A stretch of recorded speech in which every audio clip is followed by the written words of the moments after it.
Juvenis. Your Excellency, the President, Commander-in-Chief, Muhammadu Buhari GCFR, Your Excellency, the Vice President, the Federal Republic of Nigeria, the Chief Justice of the Federation, ably represented by Justice Mrs. Odili, the Deputy Speaker of the House of Representatives, Right Honorable Yusuf Lasson, leadership of both houses, distinguished senators, members of the House of Representatives,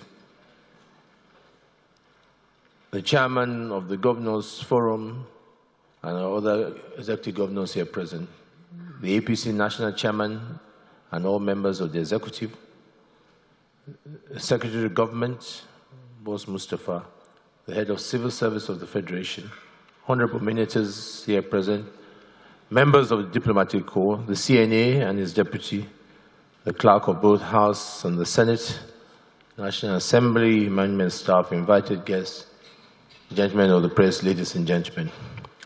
Mr. President, Excellency, on behalf of my colleagues, distinguished senators of the Federal Republic of Nigeria, and honorable members of the House of Representatives, I welcome you and the members of your executive team to this joint session of the National Assembly.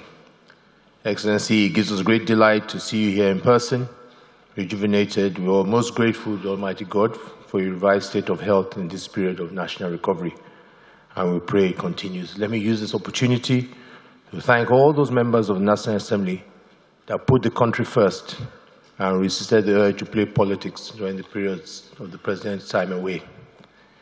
It is pleasing to note that the budget is being presented early than in December. This is a welcome development. I also commend the President, the Economic Management team, my distinguished colleagues, honorable members of the House, as well as all Nigerians for working together to make the necessary sacrifices to get the economy out of recession. Without doubt, this recovery benefited from greater policy coordination, prioritization, and passage of economic reform bills, but more importantly, the resilience of the Nigerian people. Having said that, it is pertinent to know that the implementation of the 2018 budget, how it is implemented, to be a defining element of this administration. We must therefore continue to work together to steady the ship of this recovery. As the country gradually recovers, it's important to reset the fundamentals that drive our economy so that we do not slide back into recession. We must reassess the relationship between oil and our economy. We must grow our economy from oil and the need to increase non-oil revenue generation and collection. Revenues from taxes as well as independent revenues from state-owned enterprises must be taken seriously. If the budget is to be funded, we cannot afford to turn a blind eye to revenue underperformance. While there is a need to review extant laws guiding the operation of some government enterprises, I urge for more determined effort on the part of the executive to plug leakages in this area. This sector alone accounts for over 40 trillion naira in valuation, of which less than 400 billion naira is remitted as revenue to the Consolidation Federation account. This is way below expectation, and we need to vigorously address this area. The budgets of parastatals and agencies are to be submitted with this budget this afternoon as stipulated. We all must make sure to ensure that they are passed as early as possible, and parastatals and agencies that fail to submit their budget along with the 2018 budget must be sanctioned and ensure that access to capital expenditure is denied. Further to the area of increasing independent revenue, there is an urgent need to review agreements that government has signed with a number of private sector service providers in the area of revenue collection. These agreements are biased and clearly not in the interest of the country and are affecting our revenue potential. We appreciate the need to spend, Mr. President. However, we must ensure that our borrowing is targeted at productive projects that will stimulate the economy.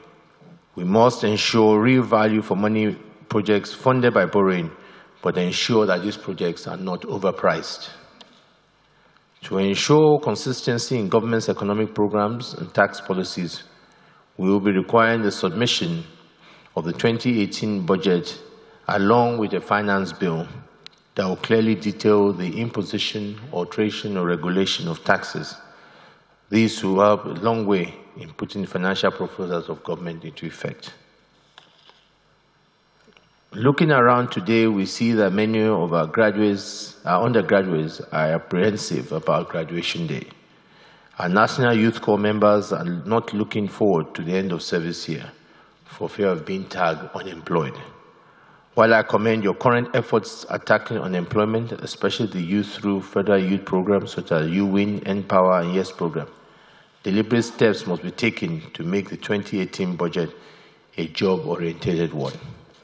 It is in that line that we must see the implementation of the procurement law with particular reference to the part that has to do with support for made-in-Nigeria goods. The implementation of the 2018 budget must anchor on the Made-in-Nigeria project so that government procurement is reflected in this line. As we strive to start implementing the budget, all our effort will be in vain if we do not eliminate the unnecessary bureaucracy and speed up the procurement process.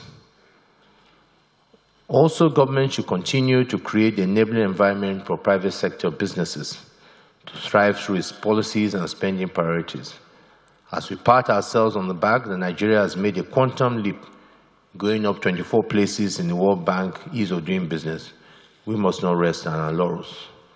There is need to complement reforms in the ease of doing business with targeted spending.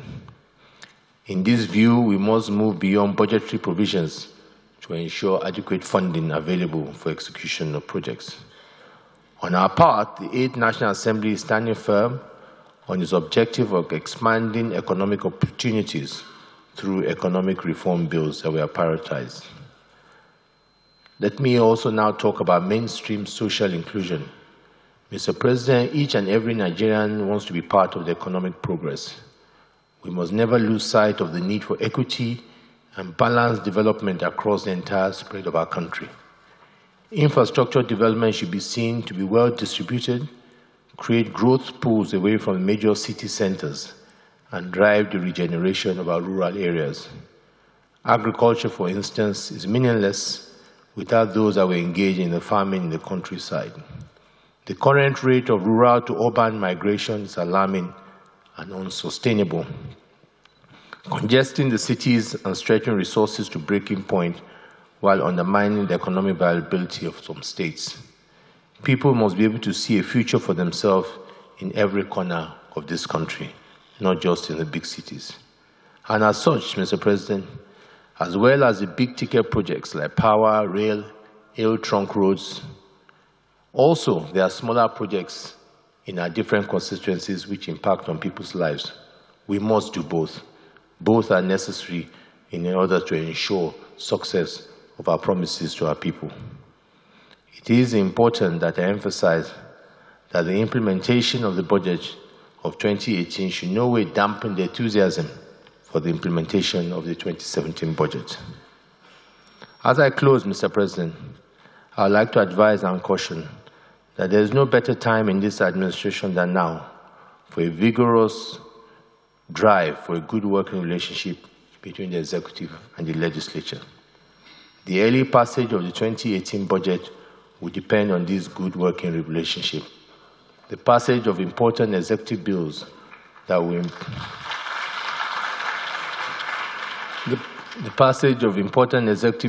improve the ease of doing business is also dependent on this. So, Mr. President, with all sense of responsibility, the 469 members in this chamber are your true partners that will ensure the success of your administration in achieving your goals and objectives. So I will appeal to continue to lobby them, close ranks, and let them work for you. They have shown in the past that they can work for you, and they are ready to do so. Let me assure Mr. President that in considering 2018 budget proposal, the National Assembly will work with your team to achieve the best result. On this note, Your Excellency, it's my honor to hereby invite you to deliver your speech and lay the 2018 budget proposal for the consideration of the National Assembly in accordance with Section 81 of the 1999 Constitution of the Federal Republic of Nigeria as amended. I thank you all for your attention.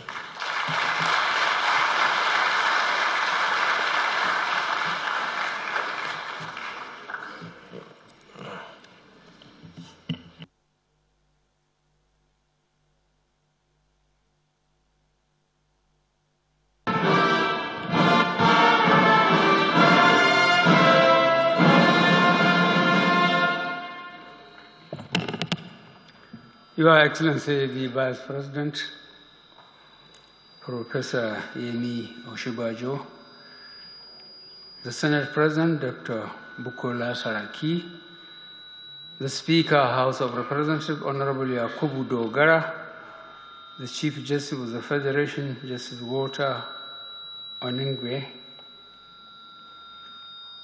here represented, State Governors, President, Principal Officers, and members of the National Assembly, members of the Federal Executive Council, the National Chairman, All Progressive Congress, Chief Odigi Oyegun, party officials here present, senior government officials, ladies and gentlemen. I am here to present 218 budget proposals. Before presenting the budget, let me thank all of you distinguished and honorable members of the National Assembly, and indeed all Nigerians, for your support and prayers for my full recovery while I was on medical vacation. I am very pleased to address this joint session of the National Assembly on the revenue and expenditure estimates and related matters of the federal government of Nigeria for 2018 fiscal year. The 2018 budget will consolidate on the achievements of previous budgets and deliver on Nigeria's economic recovery and growth plan 2018 to 2020. 2017 so far has been a year of uncertainty on many fronts across the world, whether it is Brexit, the crisis in Korean Peninsula, or indeed the political uncertainty in key oil-producing nations of the Middle East and South America. We can all agree that these developments have in one way or another impacted Nigeria's economic fortunes. By all accounts, 2018 is expected to be a year of better outcomes. The tepid economic recovery is expected to pick up pace, and the global political terrain is expected to stabilize. The International Monetary Fund is anticipating global GDP growth of 3.7% in 2018. Emerging markets and developing economies are expected to lead with GDP growth of 4.9%, while advanced economies are projected to grow at a slower rate of 2%. Nigeria's journey out of the recent recession was a revealing one. We heard many opinions from within and outside Nigeria on how best to address our economic goals. We listened carefully and studied these proposals diligently. Our belief has always been that the quickest and easiest solution may not necessarily be the best solution for a nation as diverse as ours. We took our time to create a balanced and equitable response, keeping in mind that only tailored Nigerian solutions can fix Nigeria's unique problems. And from the recovery that we are seeing today, it is clear that we made the right decisions. Distinguished and honorable members of the National Assembly, I am now asking you to continue to support our economic policies in order to consolidate and sustain on the success achieved so far. We simply cannot go back. In the non-oil sector, crop production has been one of the main contributors to non-oil growth, which rose to 0.45% in the second quarter of this year. This was primarily driven by our ongoing financial capacity building and infrastructure development programs. Significant progress has also been made in the solid minerals development sector. In Ondo State, for instance, work is going on to fully exploit the bitumen resources to meet the 600,000 metric tons of asphalt imported per annum for roads and other construction projects. To consolidate on these efforts, we have also established a 30 billion naira solid minerals development fund to support other minerals exploitation activities across the country. In the oil and gas sector, the relatively higher crude oil prices supported our economic recovery.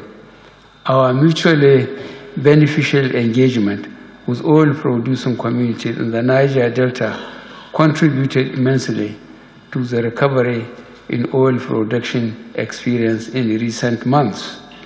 We would like to thank the leadership and the communities in the Niger Delta for their continued support and to also reiterate our assurances that this administration will continue to honor our commitments to them. We cannot afford to go back to those dark days of insecurity and vandalism. We all want a country that is safe, stable, and secure for our families and communities. This means we must all come together to address any grievances through dialogue and peaceful engagement. Threats, intimidation, or violence are never the answer. We are working hard on the Ogoni Clean-Up Project. During the year, we engaged 8 international and local companies proposing different technologies for the mandate. To enable us select the best and most suitable technology for the remediation work, we ask each company to conduct demonstration clean-up exercise in the 4 local government areas of Ogoni land. These demonstrations were recently concluded, and the results are being studied by the Governing Council of the Ogoni Clean-Up Project. Although the project will be funded by the international oil companies, we have made provisions in the 2018 budget for the costs of oversight and governance to ensure effective implementation. On the international front, I would like to thank our friends and partners in the joint OPEC, non-OPEC Ministerial Monitoring Committee who graciously granted Nigeria an exemption from the output cuts imposed on OPEC member countries in January this year. This exemption, which was extended in September 2017, significantly helped during our most challenging time. We shall continue our positive engagement with other oil-producing nations to ensure that the momentum generated is sustained. Permit me, Mr. Senate President and Right Honorable Speaker, to state that despite the downturn in oil prices and our challenging economic circumstances, this administration was able to invest an unprecedented sum of over 1.2 trillion naira in capital projects through the 2016 budget. This is the highest ever in the history of this country. This is a clear demonstration. This is a clear demonstration of our commitment to consolidate on our economic diversification reforms and lay a stronger foundation for future growth and development. Our Sovereign Wealth Fund, which was established in 2011 with $1 billion United States dollars, did not receive additional investment in 4 years when oil prices were as high as 120 United States dollars per barrel. However, despite record low oil prices, this administration was able to invest an additional $500 million United dollars in the fund. This further demonstrates that in our struggle to have a stable and secure nation today, we have not and will not lose sight of the need to lay a solid foundation for the future prosperity of successive generations. We have asked the Sovereign Wealth Fund to look inward and invest locally. Some of the successes we are seeing today in the agricultural sector are driven by this new investment approach by the Nigerian Sovereign Investment Authority. The Nigerian Sovereign Investment Authority also has a very strong pipeline of local investments that will support our inclusive and diversified economic growth plan. Stability has been restored to the foreign exchange market due to the intervention by the Central Bank of Nigeria to improve access to liquidity, discourage currency speculation, and increase net foreign exchange inflows. As at the 30th of October 2017, our external reserves had increased to 34 billion United States dollars.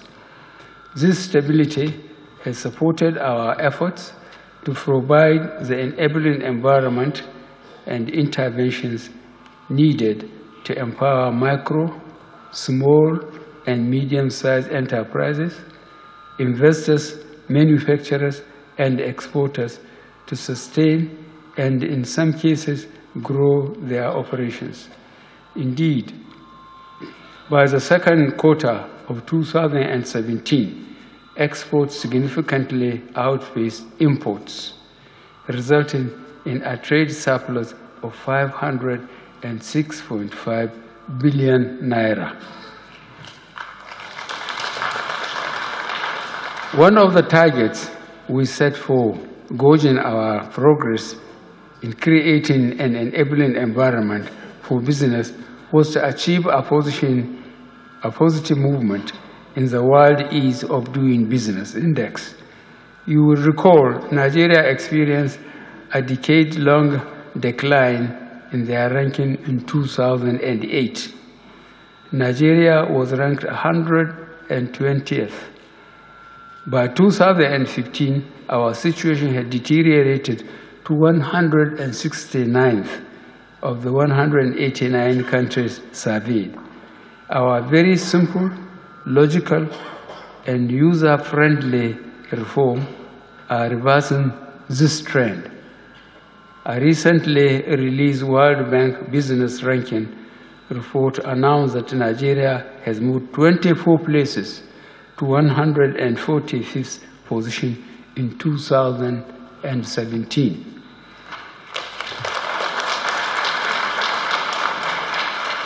I am delighted that we have met and even surpassed our target of moving at least 20 places up this global ranking. The same World Bank report also stated that Nigeria is among the top 10 reforming countries in the world.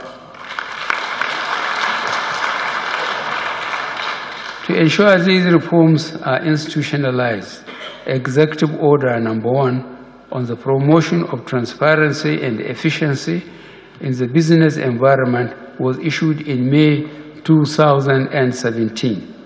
The order contained measures that ease the process of business registration, approval of permits, granting visas, and streamlining port operations. We are committed to continuing and accelerating the ease of doing business reforms, which are critical to attracting new investments, growing the economy, and creating jobs for our people. Although the economy is diversified, with non-oil sector accounting for over 90% of total nominal GDP, the government's revenue are not as diversified yet. Our tax to GDP ratio of about 6% is one of the lowest in the world. This situation is not consistent with our goal of having a diversified, sustainable, and all-inclusive economy. Accordingly, we are stepping up efforts to engage all taxable Nigerians, comply with the legal requirements to declare income from all sources and remit taxes due to the appropriate authorities. Already, we have introduced the voluntary assets and income declaration scheme on the 1st of July 2017. The scheme provides non-compliant taxpayers with a 9-month window to regularize their tax status relating to historical periods. In return, overdue interest and penalties will be forgiven. In addition, no investigations or criminal charges will be brought against participating taxpayers. We expect that this scheme will widen the tax net for both the federal and state governments. I am therefore asking all Nigerians to see this opportunity and to do the right thing. Let us not shy away from our duty to build a better Nigeria. In 2016, this administration adopted a policy of allocating at least 30% of our annual budget to capital expenditure. This was entrenched in the economic recovery and growth plan to unlock further growth in the economy. This tradition was maintained in the 2017 budget and has been reflected in the proposal for 2018, in which 30.8% of total expenditure has been set aside for the capital vote. To support these efforts, you would recall that an efficiency unit was set up under the Federal Ministry of Finance to reduce wastage, plug leakages, and foster greater fiscal transparency. We have intensified the implementation of the integrated payroll and personal information system across government. Ministries, departments, and agencies to automate personal records and salaries payment processes with the goal of eliminating ghost workers. 461 federal ministries, departments, and agencies have been captured on the system so far. Our target is to enroll all ministry, departments, and agencies. I have directed the military and other security agencies to ensure total compliance without further delay.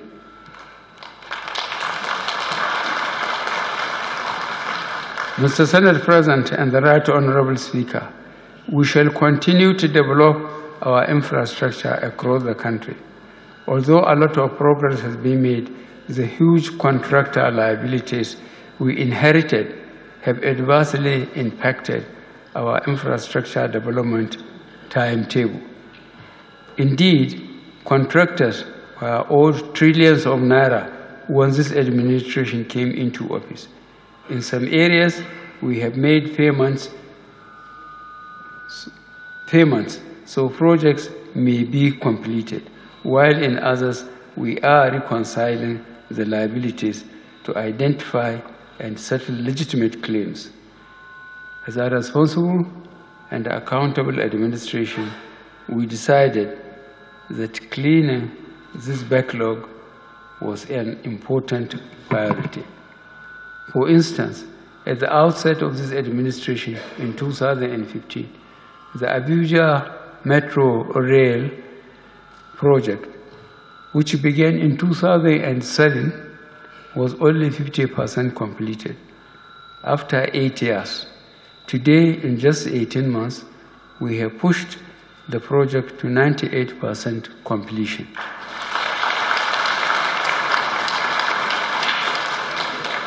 This was achieved as the Nigerian government was diligently able to meet its counter-fundamental obligations for the Chinese loans. We have also continued work on key strategic roads. Over 766 kilometers of roads were constructed or rehabilitated across the country in 2017. For instance, work is at various stages of completion on these strategic roads with immense socio-economic benefits. 1. Rehabilitation of Ilorin, Jebba, Mokwa, Birnin Gwari, Kaduna Road. B. Dualization of Oyo, Obomusho, Ilorin Road. C. Rehabilitation of Gombe, Newman, Yola Road. D. Dualization of Kano, Maiduguri Road. E. Rehabilitation of Sokoto, Tambuwal, Jega Road, and Kwantagora, Makera Road that traverse Sokoto, Kebbi, and Niger states. F. Rehabilitation and construction of Enugu-Port Harcourt Road. G. Rehabilitation of Enugu-Onitsha Dual Carriageway Road. H. Rehabilitation of Aleshi-Ugeb Road and the Iamo-Yun-Ugeb section in Cross River State. I. Rehabilitation, reconstruction, and expansion of Lagos-Ibadan Dual Carriageway Road. J. Construction of Loko-Oweto Bridge over River Benue in Nasarawa and Benue states. And K. Construction Gokoni Bridge along Tegina, Mokwa, Jebba Road in Niger State. Under the Federal Roads Development Program, we recently completed a data collection exercise on the 7,000-kilometer federal road network, which was funded by the World Bank.